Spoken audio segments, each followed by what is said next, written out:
All right. Good afternoon. Thank you for your patience. We are encouraged that the parties have reaffirmed their commitments to implementing the ceasefire in Gaza and commend the steadfast efforts of the mediators. We do, however, remain concerned by all acts of violence in Gaza and the reported attacks and strikes that took place yesterday. We urge all parties to honor all of their commitments to ensure the protection of civilians and avoid any actions that could lead to a renewal of hostilities and undermine humanitarian operations. We reiterate the Secretary General's call for the release of all the remains of all deceased hostages. Over the weekend, we and our partners continued to collect aid from the Karim Shalom Kesufim crossings. This included postpartum hygiene kits, medical supplies, fuel, food, and water. And yesterday, for the first time, Israeli authorities allowed the United Nations to deploy monitors at the Kesufim crossing. This is, of course, a welcome development as it will provide us with much-needed visibility into that segment of the pipeline. On Friday evening, the family of Abu Sha'ban was traveling back to their homes in Hayy al-Zaytun in Gaza.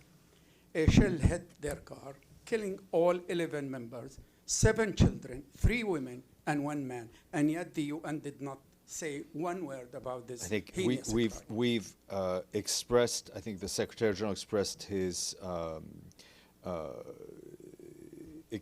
very serious concern about the continuing violence that we're seeing in Gaza. It's not violence; it's a crime against a family. Why there was no statement? I think we have been extremely vocal about the plight and the suffering of the Palestinians in Gaza, and I think we are working to end that suffering as quickly as possible. Farnoosh, I am told, sorry, I had the language here, that while the crossings were closed Friday, Sunday, and Monday, the aid entered from Gaza today. The crossing was closed on Saturday. No, I do not have numbers. Okay.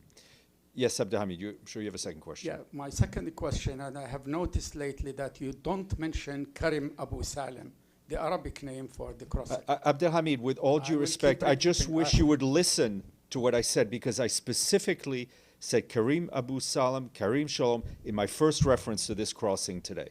So I'm happy for you to parse the language that I use, but all that I ask is that you listen to what I said. I didn't hear. What is the mechanism, other than news reports, who violates the ceasefire? No, we are not part of a ceasefire monitoring mechanism.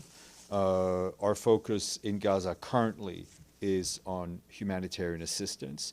Obviously, in the process of doing our work, we are witness to things, and I think, as I did earlier today, we speak out against it, but we are not part of an official mechanism which monitors a ceasefire. That's up to the mediators.